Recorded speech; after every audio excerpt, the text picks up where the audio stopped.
राधा के पैदा होते ही उसकी माँ का देहांत हो गया था और घर के सारे लोग राधा को ही उसकी माँ का मरने का कारण मानते थे और उससे बहुत बुरा व्यवहार करते थे। राधा जब थोड़ी ही बड़ी हुई तो उससे घर का सारा काम करवाए जाने लगा और उसे स्कूल भी नहीं भेजा जाता था। जब राधा के पिता ने दूसरी शादी कर ली तो राधा का दुख और भी बढ़ गया। राधा के सौतेले भाई और सौतेली बहन स्कूल भी जाते थे। उन्हें बहुत अच्छे से और बहुत प्यार से घर में पाला जाता था। राधा बहुत दुखी रहती थी। एक दिन राधा ने अपने पापा से, पापा मैं भी पढ़ना चाहती हूँ। तू क्या करेगी पढ़कर? और तू स्कूल जाएगी तो घर का काम कौन करेगा? दोबारा स्कूल जाने की बात मत करना, जा झाड़ू लगा। राधा रोते रोते झाड़ू लगाने लगती है और उस दिन राधा दिन भर कुछ नहीं खाती है और अपनी माँ के फोटो को देखकर रोने लगती। कोई राधा से खाने को भी नहीं पूछता। सुबह सौतेली माँ की चिल्लाने की आवाज आती है, कहाँ मर गई? राधा अभी तक क्यों नहीं उठी? जल्दी से उठ। राधा घबरा कर उठती है और जल्दी से घर के आंगन में पहुंच जाती है। क्या हुआ माँ? तूने कल घर की झाड़ू तोड़कर कहाँ फेंक दी? माँ मैंने ऐसा कुछ भी नहीं किया। काम चोर, तुझे झाड़ू न लगाना पड़े इसलिए तूने झाड़ू तोड़ दी। चल जा अभी नई झाड़ू लेकर आ। राधा पास के बाजार में जाती है और एक नई झाड़ू खरीद कर लाती है। घर आकर झाड़ू को कोने में रख देती है और पानी पीने चली जाती है। जैसे ही पानी पीकर आती है तो देखती है कि घर की झाड़ू लग चुकी होती है। ये देखकर हैरान हो जाती है कि इतनी जल्दी घर की सफाई कैसे हो गई। अरे राधा, झाड़ू लेकर आई या नहीं? घर की आज सफाई होगी कि नहीं? इतना कहते कहते किचन से बाहर आती है तो देखती है कि पूरा घर साफ है। वो आश्चर्य में पड़ जाती है कि इतनी जल्दी राधा ने पूरा घर साफ कैसे कर दी। चल ठीक है, अब सफाई हो गई, जाके कपड़े धो। राधा कपड़े धोने जाती है और जैसे ही कपड़े धोने बैठती है तो देखती है कि झाड़ू उसके बगल में ही रखी हुई है। तो वो राधा उस झाड़ू को सही जगह पे रख दे। थोड़ी देर बाद फिर से देखती है तो झाड़ू उसके बगल में रखी होती है। झाड़ू को वो फिर से सही जगह पे रख देती है, लेकिन जैसे ही वापस आती है तो देखती है कि कपड़े धोकर रस्सी पे सूख रहे होते हैं। उसे तो कुछ समझ में ही नहीं आता कि आखिर ये हो क्या रहा है, लेकिन राधा डांट और मार के चलते किसी को कुछ नहीं कहती है। वो जहाँ जहाँ जाती है झाड़ू उसके पीछे पीछे आकर उसके पास खड़ा हो जाता है।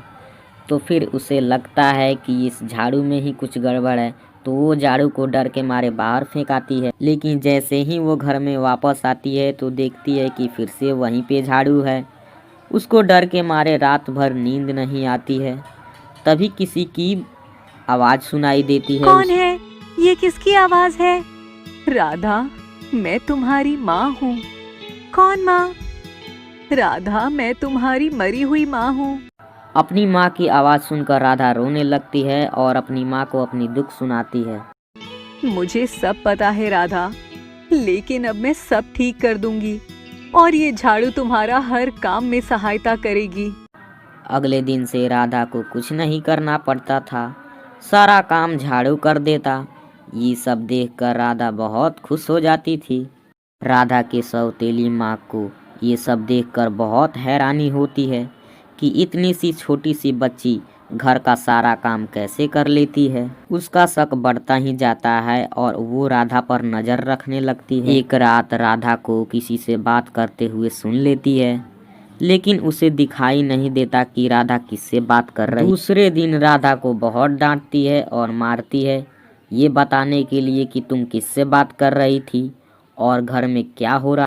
लेकिन राधा अपनी सौतेली माँ को कुछ नहीं बताती और वे रात में अपनी माँ को सारी बात बताती और बहुत रोती कि मुझे आज सौतेली माँ ने बहुत मारा।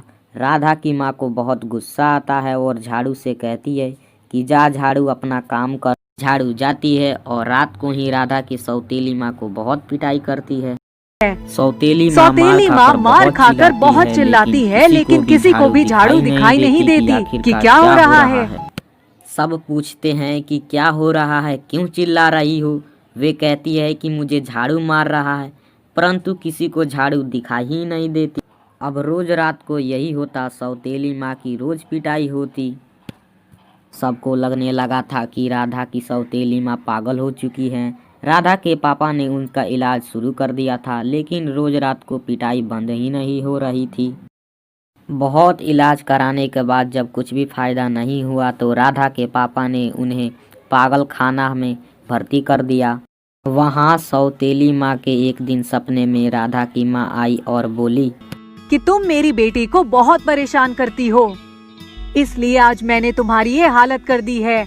अगर तुम मेरी बेटी से माफी मांगोगी और ये वादा करोगी कि कभी भी उसे परेशान नहीं करोगी, मारोगी नहीं, तो मैं तुम्हारा पीछा छोड़ दूंगी और तुम्हें घर वापस भिजवा दूंगी।